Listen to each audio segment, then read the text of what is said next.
Sobat Dunia Donghua, kita berjumpa kembali. Tanpa berlama-lama mari kita lanjutkan ceritanya.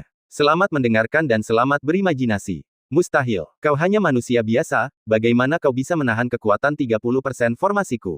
Mo Ying tiba-tiba membelalak dan berseru, tak percaya dengan apa yang dilihatnya. Ia tak mengerti mengapa formasi klan iblisnya yang sombong tak mampu berbuat apa-apa pada Yi Feng. Bahkan jika ia hanya menggunakan 30% kekuatannya, seharusnya tak ada reaksi. Belum lagi mengambil alih tubuh seseorang, ia bahkan tak bisa menarik jiwa seseorang. Ini agak salah. Yi Feng pun mengerti. Bajingan ini, ia tak menganggap serius perasaannya. Kakak, kau ingin mengambil alih tubuh seseorang? Ini masalah hidup dan mati, apa kau serius?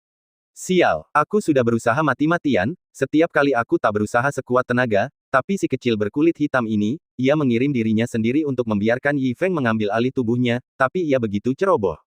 Ia benar-benar tak tahu bagaimana mensyukuri nikmat yang diberikan. Semakin ia melihatnya, semakin marah ia, dan memberinya pelajaran.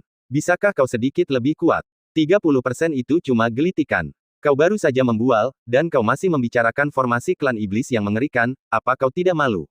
Mo Ying tertegun oleh omelan itu, dan matanya menyipit ganas. Bagus, bagus. Kau memang bukan orang biasa. Dengan jiwa manusia biasa, kau benar-benar bisa memblokir 30% kekuatanku. Kau pantas dibanggakan. Aku akan mengerahkan seluruh kekuatanku sekarang, mari kita lihat apa yang kau teriakkan. Begitu suara garang itu jatuh, bayangan iblis itu segera memadatkan semua kabut hitam, bercampur di dalamnya, dan menyerbu ke arah Yi Feng, dan langsung mengebor ke dalam lautan kesadaran Yi Feng. Tepi hutan lebat tampak lebih jelas, tetapi gelap dan berkelap-kelip, dan energi iblis dapat terlihat di mana-mana, mengejutkan pikiran Lu Chaiwei. Yi Feng tidak merasakan apa-apa. Ia berdiri di sana dengan tatapan kosong, seolah-olah ia sedang berjalan dalam tidur. Di permukaan, ia dan Lu Chaiwei berdiri saling memandang, seolah-olah mereka sangat tenang. Nyatanya, di lautan kesadaran, sebuah permainan berbahaya sedang berlangsung. Bayangan iblis terbang dengan kabut hitam yang bergulung-gulung. Tujuannya adalah untuk sepenuhnya mengendalikan lautan kesadaran Yi Feng, lalu menarik jiwa Yi Feng keluar, tidak pernah menempati sarang burung murai, menggunakan tubuh ini untuk kepentingannya sendiri, dan menyelesaikan rencana untuk menguasai tubuh itu. Metode rahasia ini sangat rumit. Meskipun Mo Ying memiliki warisan klan iblis, ia hanyalah menempati tubuh manusia. Ia sama sekali tidak ceroboh. Ia dengan hati-hati mencari di setiap sudut lautan kesadaran dan terus-menerus memenuhinya dengan kabut hitam. Namun, saat ia terbang, hal-hal sepele yang awalnya ia kenal berubah menjadi hal-hal aneh. Lautan kesadaran ini seolah tak berujung. Sejauh apapun ia terbang, ia tak dapat melihat ujungnya. Ini semakin salah. Manusia hanyalah makhluk tingkat rendah dengan kualifikasi alami yang terbatas. Bagaimana mereka bisa memiliki lautan kesadaran setinggi itu? Mo Ying tiba-tiba merasa sangat aneh.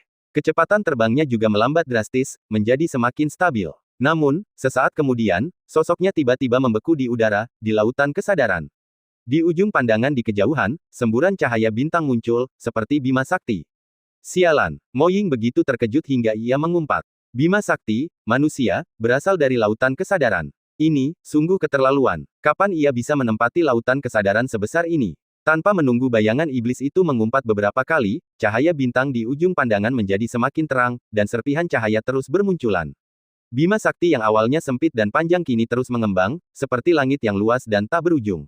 Itu bukan Bima Sakti, itu adalah alam semesta. Bayangan iblis itu begitu terkejut hingga matanya terbelalak, dan ia tertegun di tengah lautan kesadaran. Sialan, sialan. Sebelum ia sempat melihat lebih dekat, cahaya bintang mengembang miliaran kali lipat, dan serpihan cahaya berubah menjadi matahari terik tak terbatas dalam sekejap mata. Boom! Planet-planet yang tak terhitung jumlahnya terdorong dan langsung menenggelamkannya ke dalamnya, dan ratapan serta jeritan mengguncang lautan kesadaran. Swoosh! Suara menembus udara terdengar, dan kabut hitam bergegas keluar dari tubuh Yi Feng.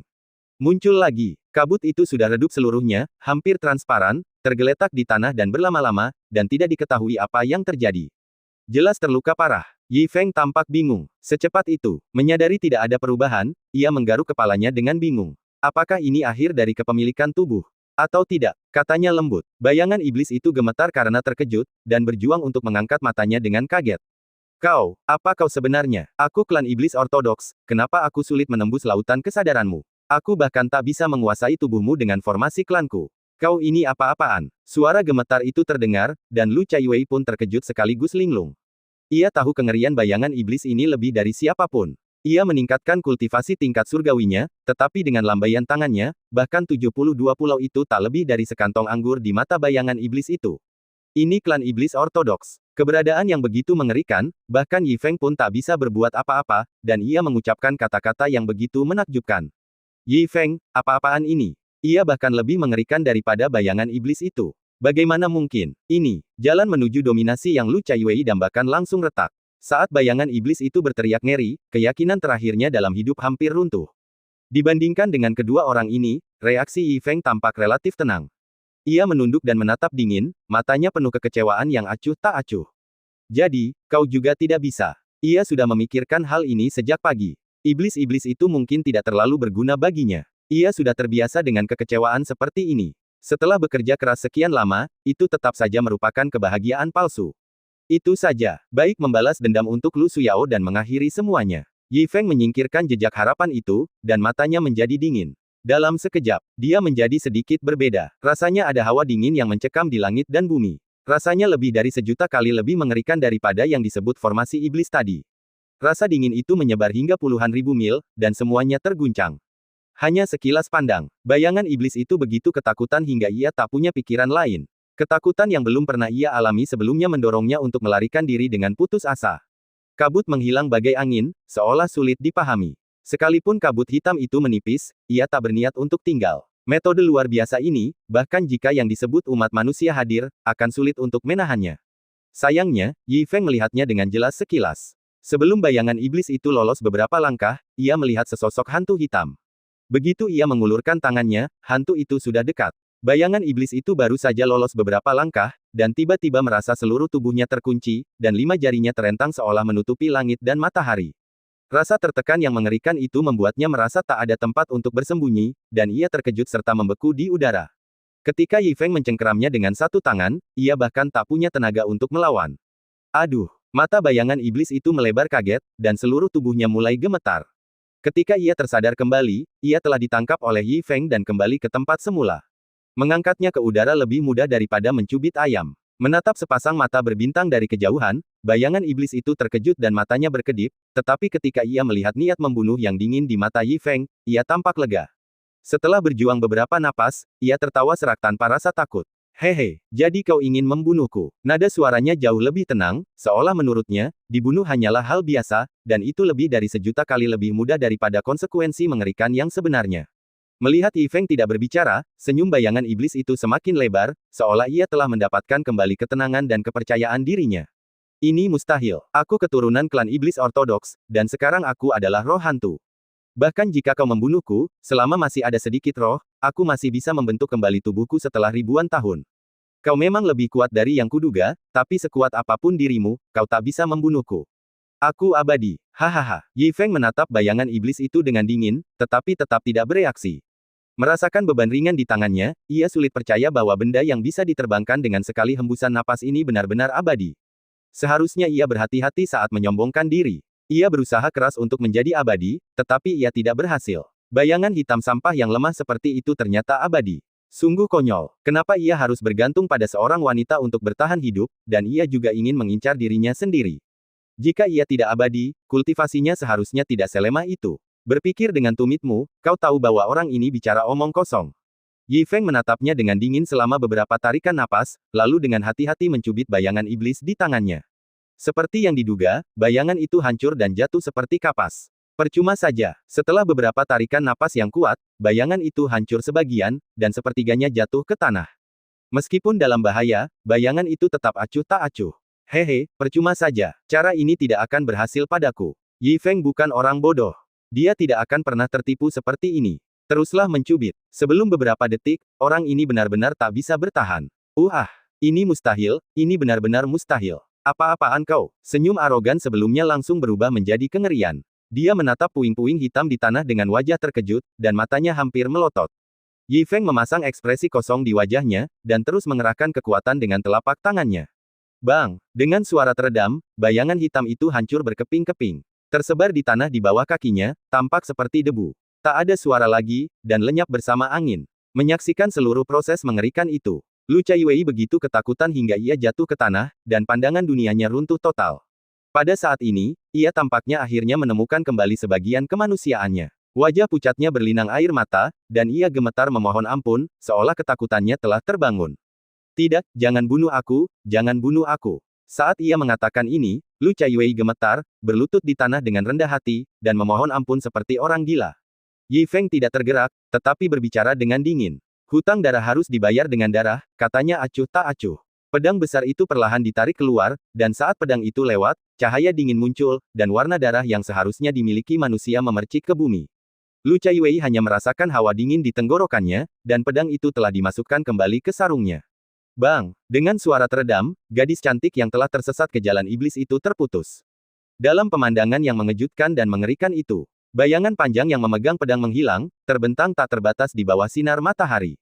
Aku tak tahu apakah itu sosok seseorang yang bagaikan batu giok atau cahaya musim semi yang terang. Keduanya perlahan menyatu dan menghilang di angkasa. Berbahaya tidak lama setelah itu. Jasad Lu Chaiwei ditemukan, memicu ledakan keterkejutan dan perdebatan sengit. Namun, itu hanyalah topik pembicaraan setelah minum-minum, dan lenyap bersama angin. Begitulah adanya. Tak peduli apakah mereka wanita cantik jelita atau alien terkenal, mereka hanyalah kilatan cahaya, ditakdirkan untuk dilupakan dalam sungai waktu yang panjang. Musim berganti, angin bertiup kencang, dan awan berarak. Hanya lautan luas dan bintang-bintang yang seterang sebelumnya. Dibandingkan dengan alam semesta yang tak berujung, hidup dan mati seseorang, bahkan sebuah klan, terlalu kecil, bahkan setitik debu pun. Tak seorang pun akan terlalu peduli, dan itu tak dapat dilihat oleh roh abadi. Sekalipun peradaban saling terkait, dunia mereka sangat berbeda. Waktu tak pernah berhenti, dan perjuangan makhluk serupa tak akan pernah berhenti. Demikian pula dengan Yunxing. Demikian pula dengan Lansing. Bahkan di galaksi paralel lain, planet biru yang melahirkan peradaban modern juga sama.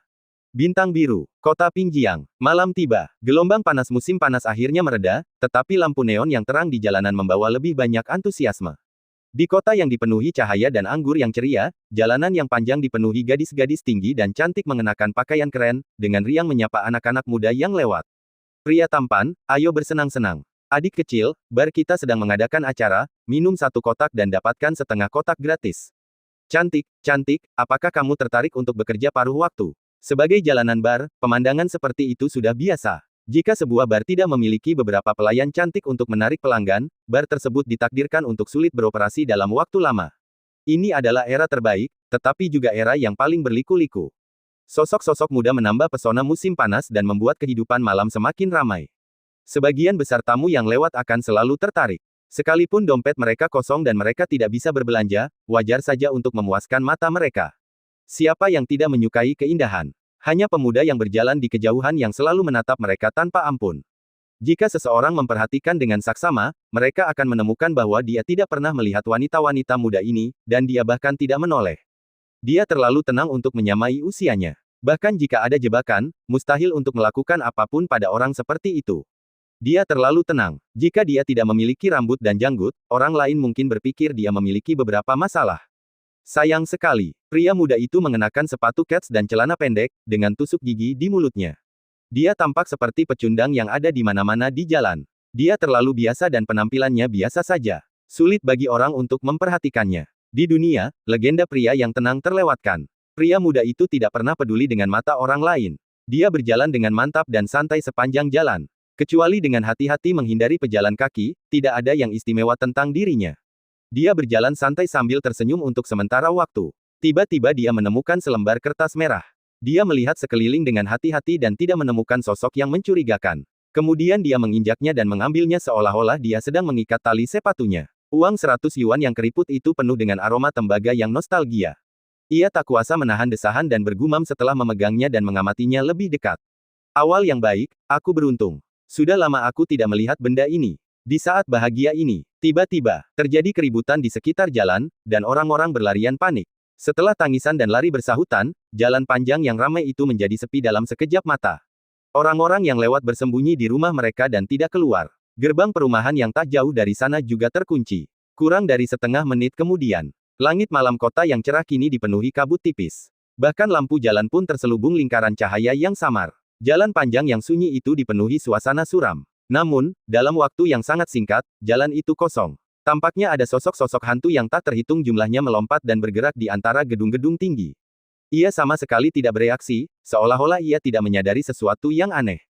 Ia berjalan dengan tangan di saku, memasukkan uang 100 yuan dengan mantap, dan menyusuri jalan panjang yang kosong seolah tak terjadi apa-apa. Langkahnya tidak tergesa-gesa atau lambat, tanpa perubahan apapun. Jalanan di tanah terasa sangat sunyi, dan setiap suara pun terdengar sangat keras. Seluruh kota bagaikan kota hantu. Atap-atap gedung pencakar langit tampak sangat hidup. Beberapa sosok berpakaian hitam melompat turun dengan cekatan, menatap sosok-sosok hantu di kejauhan dengan wajah serius. Kapten, akhir-akhir ini semakin banyak hantu. Kita satu-satunya tim di kota tua ini. Saya khawatir akan sedikit sulit. Bagaimana kalau kita minta bantuan? Kapten, kami akan mendengarkan Anda. Begitu para pria dan wanita selesai berbicara, mereka semua memandang orang-orang di depan mereka dengan hormat. Wanita yang memimpin jalan itu tinggi dan berpakaian rapi dengan pakaian hitam ketat, yang dengan sempurna membentuk lekuk tubuhnya dan memberikan perlindungan yang pas. Kualitas gaun ini saja sudah sangat mahal. Namun wanita cantik bak ratu ini tak pernah peduli dengan penampilannya. Ia menatap hantu-hantu di kejauhan dengan tatapan dingin dan ekspresi serius di wajahnya. Sebagai Tianxiu dan berafiliasi dengan Biro Investigasi Supernatural, sudah menjadi tugas kita untuk melindungi warga dan memusnahkan hantu. Suara tegas itu terdengar, dan beberapa pria berpakaian hitam segera menjawab dengan tegas. Jaminan untuk menyelesaikan misi. Saat kapten tampan itu melompat cepat, beberapa sosok mengikuti dari dekat, dan dalam sekejap mereka menyatu dengan hantu-hantu di atap, dan suara pecahan dan guncangan terus menyebar hingga jauh. Bang, bang, getaran itu datang dari jauh, dan kucing-kucing serta anjing-anjing menegakkan telinga mereka ketakutan.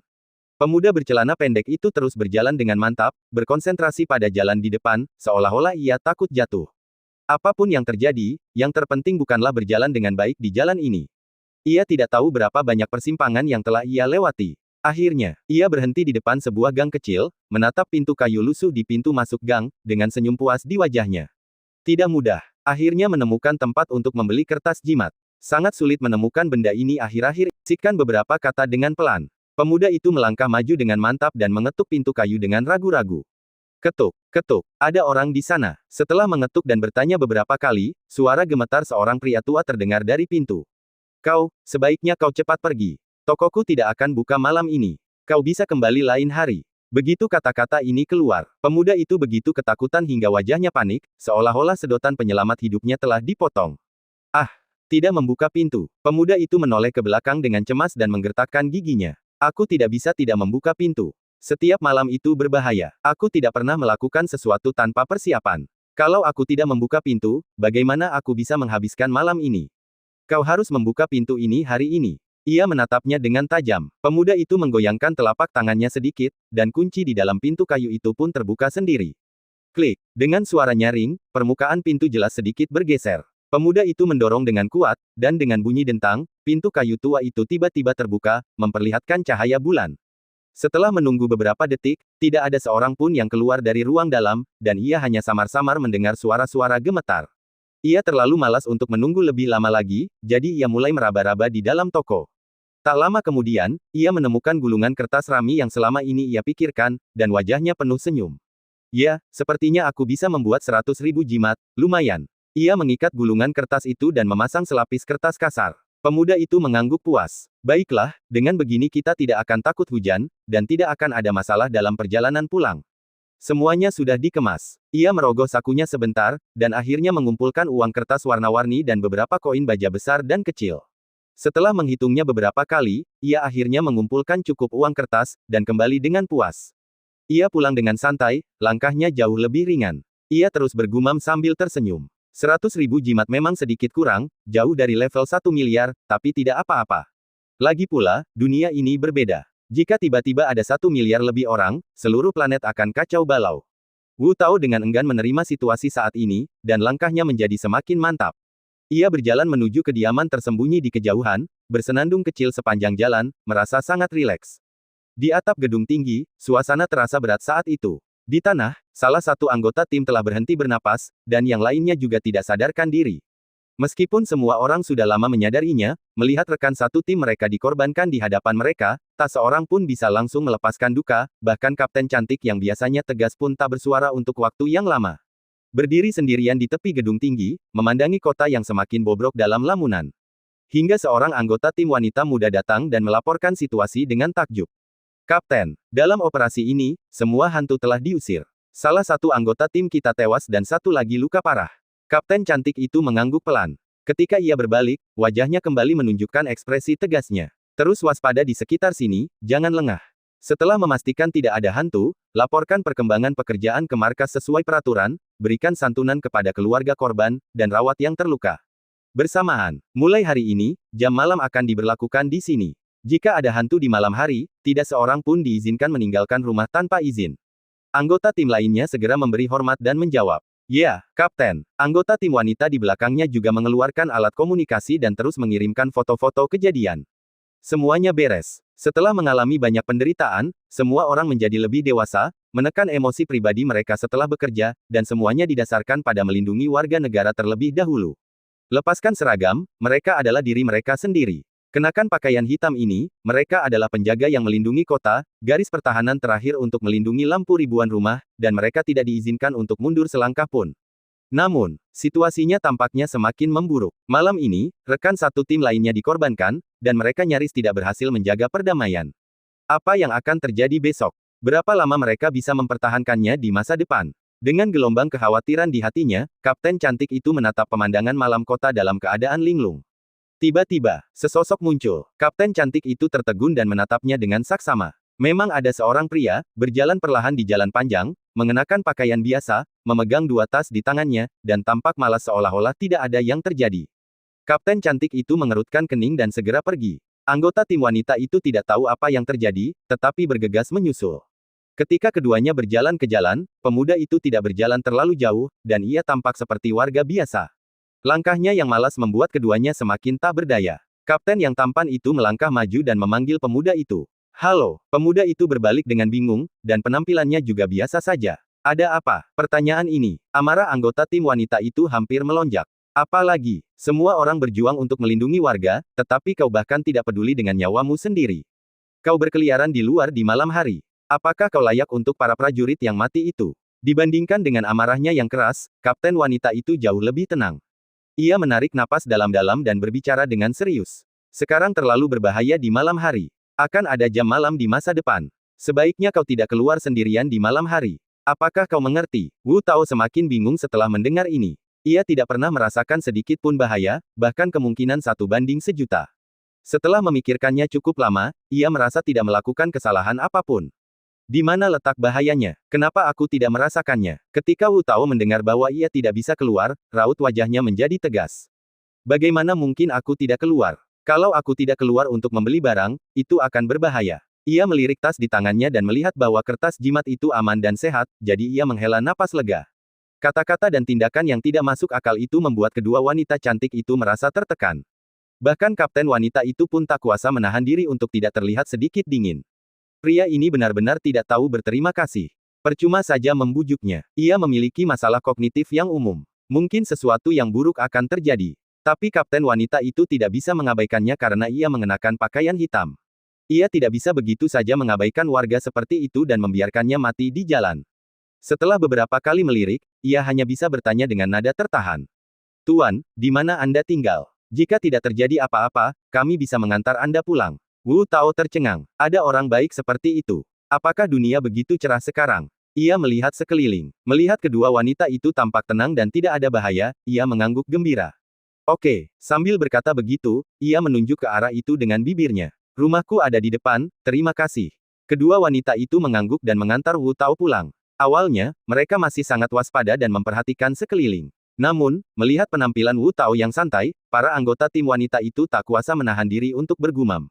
Sungguh gila dia. Dia keluar jalan-jalan di tengah malam, sama sekali tidak takut, dan bahkan bercanda tentang hidupnya sendiri. Sungguh berbakat. Semakin ia memandangi tatapan malas itu, semakin ia merasa telah mempelajari sesuatu yang baru. Ia diam-diam mendekati wanita cantik itu. Bos, apakah menurutmu orang ini punya masalah dengan otaknya? Dia tidak mengerti apa itu kematian. Kapten cantik itu memutar bola matanya dan tidak menjawab. Anggota tim wanita itu menjulurkan lidahnya karena malu dan berbicara lebih pelan lagi. Kurasa dia tidak punya masalah intelektual. Namun, hari ini juga malam bulan darah. Semua warga telah diberitahu tentang masalah ini sejak pagi. Semua orang tahu bahwa mereka harus bersembunyi saat itu. Beraninya dia keluar untuk berjalan-jalan. Apa dia tidak takut mati? Sepertinya dia sedikit kesal dengan pertanyaan itu. Kapten cantik itu memelototinya dan menjawab dengan dingin. Jangan khawatir, karena kita sudah bertemu dengannya, pulangkan saja dia. Kita sudah melakukan tugas kita. Anggota tim wanita itu mengangguk kagum. Ya, bos. Benar. Seperti yang dikatakan Kapten, selama kau melihatnya, kau harus melakukan tugasmu untuk melindungi warga. Semakin kuat kemampuannya, semakin besar tanggung jawabnya. Inilah rasa tanggung jawab yang seharusnya dimiliki Tian Xiu. Mungkin, karena semangat inilah Kapten dapat mencapai kesempurnaan dan tidak pernah gagal dalam misi. Tepat ketika anggota tim wanita itu tenggelam dalam pikirannya. Tiba-tiba, beberapa sosok melintas di atap kedua sisi. Meski hanya sesaat, sulit untuk lepas dari perhatian sekelompok orang istimewa seperti mereka. Sang kapten berhenti dengan tenang. Anggota tim wanita itu juga melihat sekeliling dengan gugup. Ekspresi ini membuat wajahnya sangat ketakutan. Beberapa hantu itu, tidak seperti hantu halus yang biasa kita lihat, berlumuran darah yang jelas. Warna aneh ini melambangkan pembunuhan. Artinya, hantu-hantu ini telah mencelakai nyawa warga, setidaknya lebih dari 10 orang, dan barulah akan terjadi hal yang tidak biasa. Hantu semacam ini tidak hanya kejam, tetapi juga lebih kuat. Hampir di saat mereka melihat mata hantu itu, kapten yang cantik dan anggota tim saling berdekatan dengan ekspresi serius di wajah mereka. Cari sudut untuk bersembunyi di sampingmu, teriak kapten yang cantik itu pada Wu Tao. Menghadapi hantu semacam ini, dia hanya bisa menganggapnya serius. Perlahan menarik pedang panjang dari pinggangnya, matanya penuh dengan aura pembunuh. Anggota tim wanita itu juga menghadapi musuh yang hebat. Sebelum mereka mulai, keringat dingin hampir membasahi sarung tangan di tangan mereka. Detik berikutnya, aura pembunuh menggulung, dan mereka menyerbu ke dalam pertempuran dengan seluruh kekuatan mereka. Meskipun hanya ada 2 dari mereka, untungnya, kapten yang cantik itu luar biasa dalam kekuatan tempur, dan mereka bekerja sama secara diam-diam. Bahkan jika mereka menghadapi 4 atau 5 hantu berwarna darah, mereka tidak bisa kehilangan angin. Pertempuran sengit berlangsung selama beberapa menit, dan jalan panjang itu berantakan. Untungnya, mereka akhirnya berhasil membunuh beberapa roh jahat berwarna darah. Keduanya menghela napas lega, dan tepat ketika mereka hendak memanggil Wu Tao untuk melanjutkan perjalanan, mereka menemukan bahwa mereka telah lama kehilangan sosok pemuda itu. Wajah kedua orang itu berubah, dan mereka tidak peduli untuk beristirahat. Mereka berlari ke depan dengan napas berat, mencari di sepanjang jalan panjang, tetapi mereka tidak menemukan sosok pemuda itu lagi. Melihat fajar, keduanya menyerah dengan enggan. Kapten, dia mungkin. Malam berikutnya, di gedung kantor rahasia, Kapten cantik Surong duduk di mejanya. Kopinya sudah dingin, tetapi dia tidak pernah minum seteguk pun. Dia hanya menatap jalan di kejauhan. Li Weiwei menundukkan kepalanya dan melaporkan semuanya, lalu perlahan menutup folder itu. Semua roh yang muncul telah dilenyapkan. Yang tersisa hanyalah makhluk tingkat rendah dan tidak memiliki kemampuan untuk melukai warga. Lanjutkan pencarian dalam 3 hari sampai semua roh dilenyapkan. Melihat kapten menatap kosong ke kejauhan, ia merasa semakin bersalah.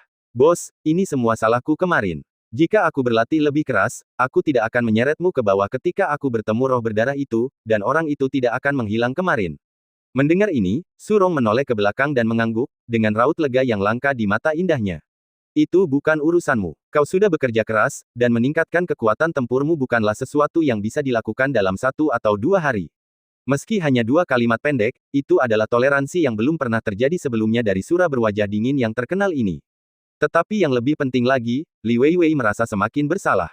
Kapten tidak pernah membuat kesalahan. Kekuatan dan kemampuan bertarungnya tak tertandingi. Kehilangan seorang warga tadi malam bukanlah hal yang aneh di tim lain. Selalu ada saat-saat di mana mereka tidak cukup mampu, tetapi bagi kapten, itu mungkin kesalahan yang tak tertolerir. Ini ada hubungannya dengannya. Bahkan jika kapten tidak mengatakannya, dia tidak bisa memaafkan dirinya sendiri. Mereka berdua tiba-tiba terdiam. Li Weiwei menggertakkan giginya diam-diam dan harus bekerja lebih keras di masa depan untuk menebus kelalaian tugas yang memalukan ini dan membuat kapten tersenyum sekali lagi. Setelah menyebutkannya, Surong juga lebih peduli pada pemuda yang telah dipikirkannya. Secara objektif, masalah ini bukanlah tugas, dan itu tidak dapat dihitung di kepalanya, tetapi seorang warga negara yang masih hidup menghilang dari pandangannya di kota, yang merupakan rintangan yang tak terlupakan. Sejak kecil, Surong telah menunjukkan bakat luar biasa dan bertekad untuk melayani negara dan rakyat. Kejadian ini tidak memiliki preseden, dan itu telah membuatnya memikirkannya berkali-kali. Orang biasa, tiba-tiba menghilang di malam yang gelap, dan pada saat khusus berwarna darah, tidak mungkin untuk bertahan hidup dengan aman. Terlebih lagi, itu setelah munculnya jimat berdarah. Ketika bertemu dengan makhluk setingkat itu, anggota tim biasa mungkin tidak dapat kembali dengan aman. Pemuda tadi malam malas dan kurus, dan kemungkinan besar dia telah dibunuh oleh monster-monster itu.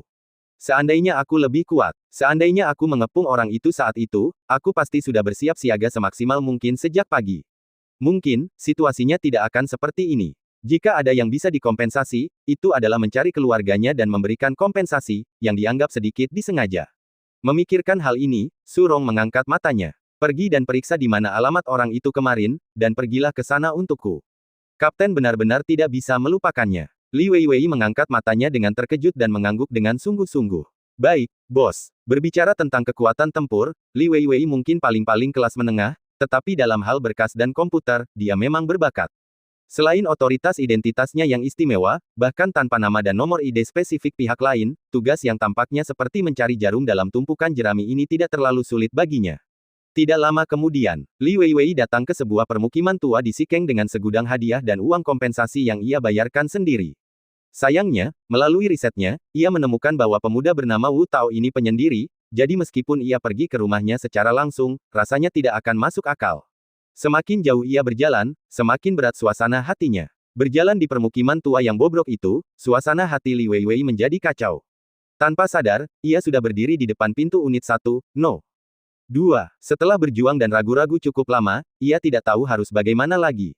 Pintu itu tiba-tiba tertiup angin. Berderit, pintu besi yang catnya terkelupas itu perlahan terbuka, seolah-olah ada seseorang yang tinggal di sana. Li Weiwei mendongak kaget, tersenyum meremehkan, dan raut wajahnya semakin getir. Ia siap menutup pintu untuk orang itu. Namun, ketika ia mendongak, ia menemukan ada pintu lain di balik pintu yang terbuka itu, yang juga merupakan pintu tua yang catnya terkelupas dan aman. Bukankah ini terlalu stabil? Rumah orang lain paling banyak hanya punya satu pintu pengaman, tapi Wu Tao malah membuat dua. Tinggal di komunitas yang sudah tua, seharusnya dia tidak punya banyak harta. Apa perlu begini? Mengeluh tak berdaya selama beberapa detik, Li Weiwei merasa sulit memahami orang aneh ini. Meskipun orang itu mungkin sudah meninggal, ia sepertinya mengingat pria aneh ini. Mungkin itu sebuah peringatan, atau mungkin peringatan untuk dirinya sendiri. Singkatnya, semakin ia memikirkan penampilan Wu Tao yang malas, semakin ia mengingatnya. Ia sepertinya bisa mendengar langkah kaki melalui pintu pengaman. Da. Suaranya masih malas seperti tadi malam, dan ritmenya masih santai. Saat suara itu semakin dekat, mata Li Weiwei melebar dan ia bertanya ragu-ragu. Apakah ada orang di rumah? Kali ini, langkah kaki itu semakin dekat.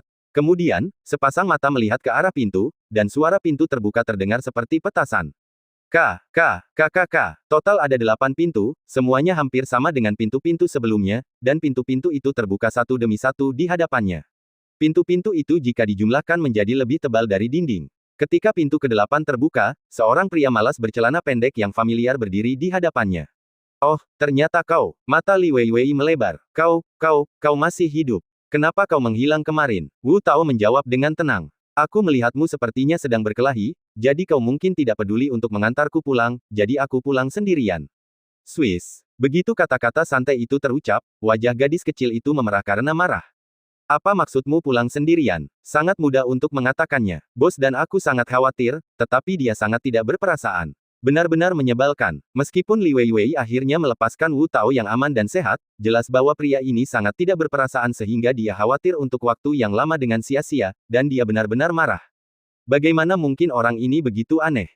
Benar-benar jebakan. Semakin ia memandang Wu Tao, semakin ia tidak menyukainya. Bahkan 9 pintu tebal itu pun sangat menarik perhatian. Ia hanya merasa pria ini penuh dengan keanehan di mana-mana. Penampilannya yang layu membuat orang terdiam, dan ia bahkan tidak bisa melampiaskan amarahnya. Li Weiwei menggembungkan pipinya, memasukkan buah-buahan dan barang-barang lainnya kepada Wu Tao, lalu pergi dengan tergesa-gesa. Wu Tao kebingungan. Ia kembali ke kamar dengan buah-buahan dan menutup pintu dengan serius. Setelah memastikan buah itu tidak beracun, ia tidak membuangnya. Ia terus masuk ke dalam rumah dan berkonsentrasi menggambar jimat. Sekarang ada 56.327 buah.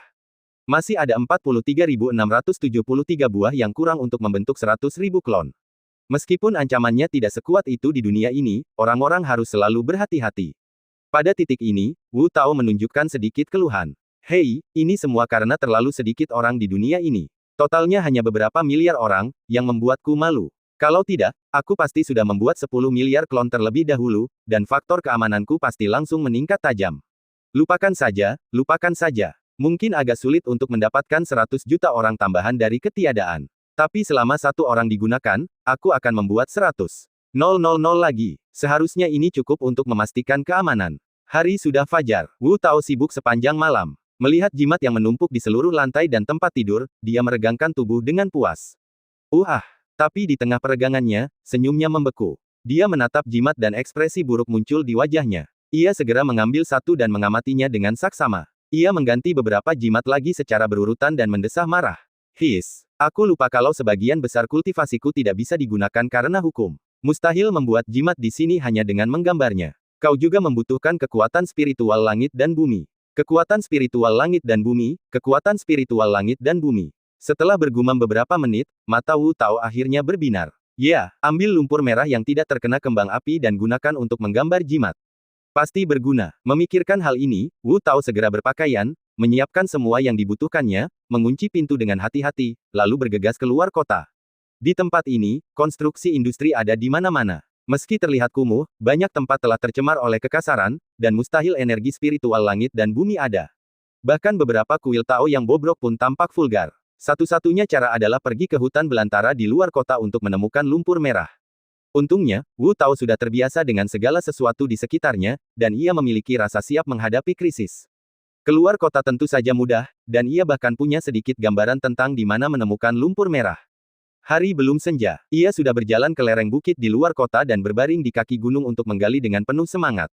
Sekop kecil itu menggali satu demi satu. Kerja keras seperti ini sangat memotivasinya saat ini. Meskipun ada perasaan bahwa orang-orang tidak akan dihancurkan, ketika Wu Tao berpikir bahwa ia dapat segera membuat klon dan menjalani kehidupan yang stabil di masa depan, ia merasa penuh kekuatan dan polanya langsung meningkat pesat.